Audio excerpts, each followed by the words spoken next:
그래서 전립선 절제술, 내시경적인 절제술처럼 그런 잘라내는 부작용도 없고 어떤 성기능 장애도 거의 없고 그리고 재발률도 굉장히 떨어뜨렸습니다. 그래서 2023년부터 리줌이라는 시술이 현재는 굉장히 많이 하고 있습니다.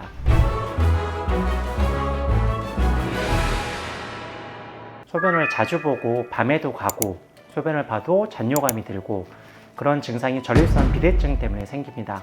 이런 거를 위해서 제가 도움 말씀을 드리도록 하겠습니다. 예, 그렇죠. 전립선은 그 방광 아래쪽에 이렇게 콩처럼 이렇게 조그맣게 생긴 남성 기관이에요. 근데 요도를 이렇게 둘러싸고 있기 때문에 나이가 들면 전립선이 점점 커집니다. 커지면서 요도를 이렇게 압박을 하게 돼요. 압박을 하면은 요도가 좁아지게 됩니다. 좁아지게 되기 때문에 소변을 봐도 남아있는 느낌이 생기고 여러 번 가게 되는 빈뇨가 생깁니다. 잠에도 깨게 되는 야간뇨도 생겨요. 그리고 소변이 남아있으면은 급해지는 급박뇨도 생기게 됩니다. 전립선 치료는 일단 환자분이 병원에 방문을 하면은 초음파 검사를 하게 됩니다. 그 다음에 소변 검사를 하고 그 다음 피 검사를 하고 그래서 증상이 심하면은 처음에는 약물 치료를 먼저 해요. 환자분의 증상을 보고 이제 약으로도 안 되면은 수술적인 치료를 이제 하게 됩니다. 전립선 약이 대체로는 두 가지 종류가 있어요. 첫 번째는 요도를 누르고 있는 전립선을 벌려주는 알파브로커 약이 있고, 알파브로커라는 약은 혈압을 조금 감소를 시켜요. 그래서 혈압이 낮은 분은 그 약을 복용을 하면은 조금 어지럽고 기립성 저혈압이 생기고 그런 경우도 있을 수가 있습니다. 두 번째는 전립선 크기 자체를 줄여주는 약이 있습니다. 근데 크기를 줄이는 약은 먹다 보면은 성욕도 조금 감퇴가 되고 발기력도 조금 떨어지게 되고 남성 기능에 문제를 야기를 해요. 그래서 한 50대 정도 되는 젊은 분들은 전립선 크기를 줄이는 약은 잘 사용을 하지가 않습니다. 1세대 수술이 전립선을 완전히 절제를 해내는 겁니다. 개복을 하기 때문에 여러 가지 문제점이 생겨요.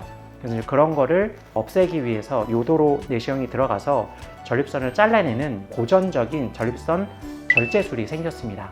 하지만 이것도 전립선을 도려내면서 신경하고 혈관이 잘리기 때문에 성기능 장애도 생기고 출혈도 생기고 통증도 생깁니다. 이런 부작용을 개선하기 위해서 2015년도에 비침습적 치료 중에서 유로리프트라는 게 나왔어요. 이 유로리프트는 전립선을 잘라내지는 않고 내시경이 들어가서 전립선을 묶어주기만 합니다.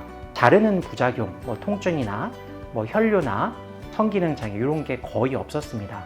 하지만 유로리프트는 단순히 묶기만을 하기 때문에 전립선이 다시 조직이 옆으로 튀어나옵니다.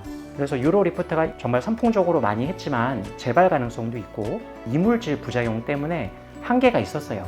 그래서 2023년에 리줌이라는 수술이 도입이 됐습니다. 리줌은 시술인데 전립선을 잘라내지 않고 내시경이 들어가서 전립선에 바늘을 찔러서 수증기 성분의 약을 넣습니다. 그래서 수증기를 넣으면은 그 수증기가 전립선을 점점 줄어들게 만듭니다.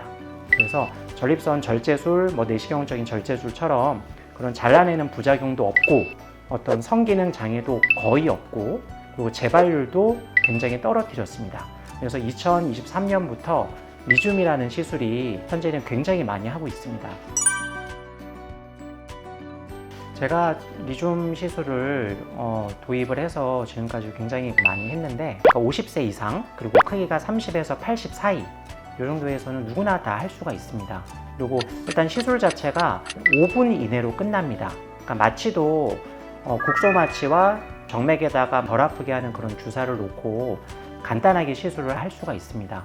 수술적으로 전립선을 잘라낸 사람도 시간이 지나면은 재발을 하는 경우가 있습니다. 추후에 재발을 하면은 리줌을 시술을 할 수도 있고 예전에 유로리프트로 단순하게 묶었던 사람도 재발을 하면은 리줌 시술을 할 수가 있습니다.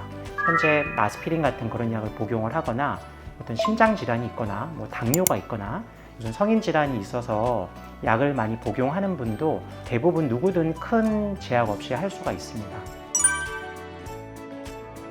리줌 시술을 하고 나면은 들어간 약이 크기를 줄일 때까지 시간이 소요가 됩니다. 효과가 환자가 느끼기까지 한 2달에서 3달 정도가 소요가 됩니다.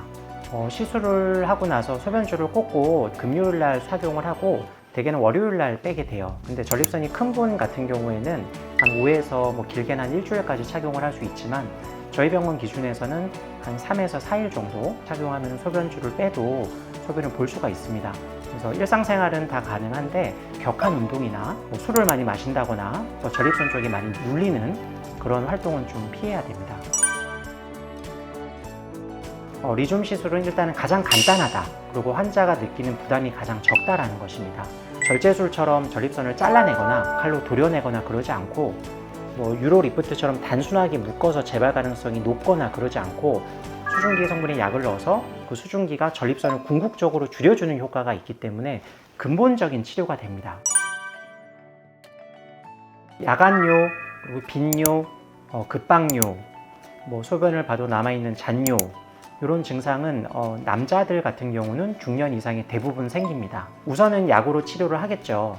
하지만 약으로 치료가 안 되고 약물을 줄이고 싶을 때 할 수 있는 시술이 리줌이라는 게 23년도에 우리나라에 도입이 됐습니다.